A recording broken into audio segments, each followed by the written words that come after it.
Hi, I'm Larry Richardson, your step-by-step chef. In this episode, we're going to make fresh and tasty tomato-based salsa.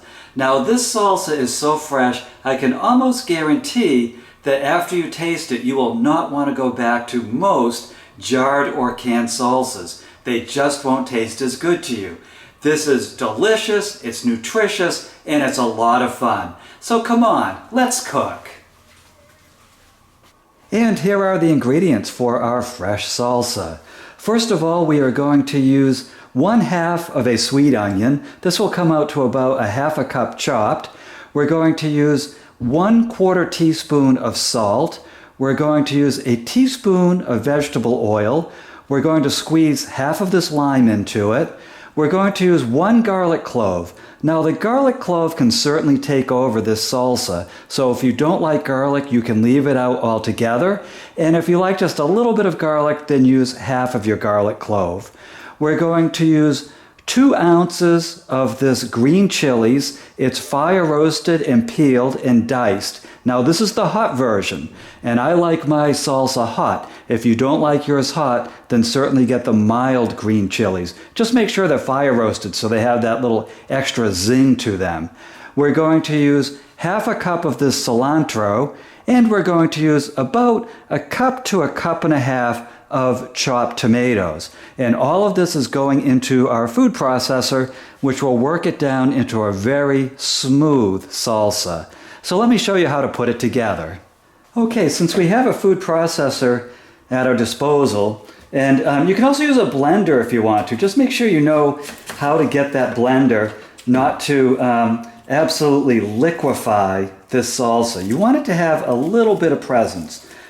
You want the ingredients to have a little bit of presence. You don't want it to be so finely blended smooth that you don't taste the different ingredients. Now, since we have the food processor, I'm just taking this onion and rough chopping it.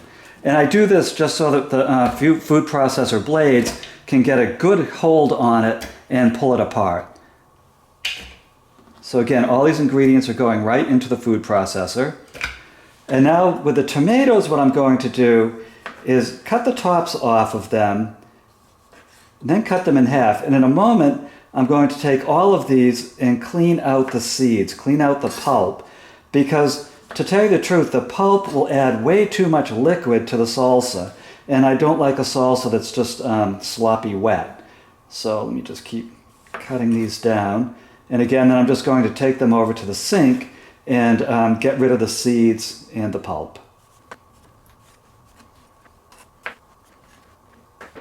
So I just took this one section over to the sink. You can see I de-seeded it. Oops.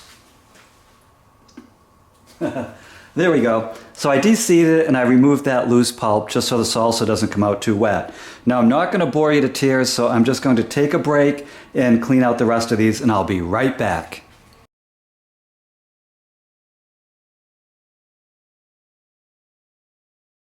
Okay, now we're going to add our cilantro. Again, we just want a 1/2 cup or 1/4 cup of cilantro, no more than that, because it will take over the salsa completely. So just cut a 1/4 cup of cilantro. Now, if you can't get fresh cilantro in your area, and that does happen everywhere from time to time, then just add maybe I'd say about a half a tablespoon, or yeah, maybe about a 1/2 tablespoon of cumin to it, and it will give it that same kind of fresh zing. It's not exactly as tasty, and it doesn't add that nice greenish color to the salsa, but it certainly is tasty. And now what I'm going to do is clean this garlic. And again, the garlic is completely optional. If you don't like garlic, don't add this, because it does take over the salsa.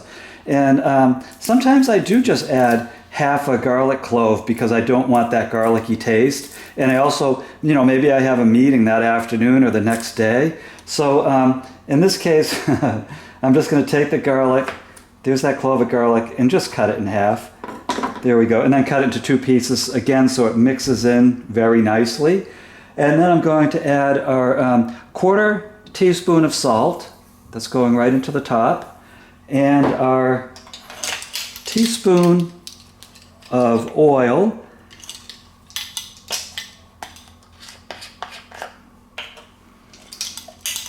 There There we go. That's 1 teaspoon of oil. And then I will bring the food processor in so you can see the rest of this.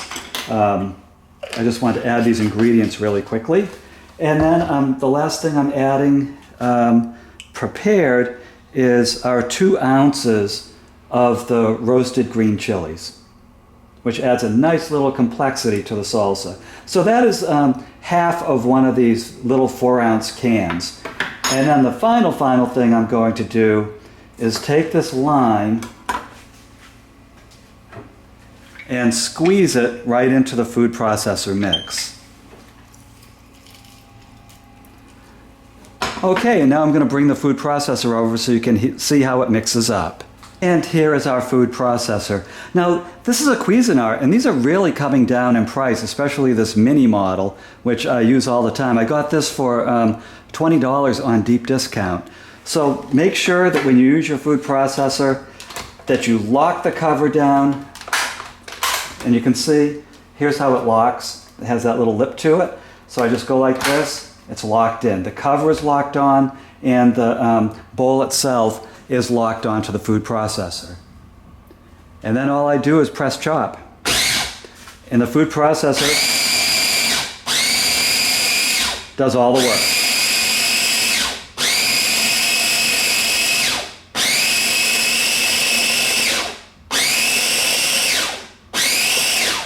Now again, I can see this is to the consistency that I'm seeking. If you take a look right there, that's it. I do not want this super smooth. I want it to have a little bit of chunk to it so you can taste all of the individual ingredients. So let's take the cover off. See? That looks like a salsa that you would get at any of your favorite restaurants. And this is an extremely fresh and healthy snack.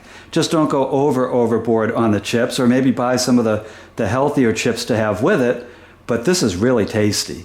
And it's so tasty, I want to have some right now. I'll see you in a minute. So congratulations, look at what you just made. You just made this delicious, nutritious, tomatoey salsa. Man, is it good. And again, you can serve this with just about anything. Hey, just with chips is fine, but it also goes great with any version of Mexican cooking. It's that good. Now, one of the things that I didn't add to this that sometimes I do is a jalapeno.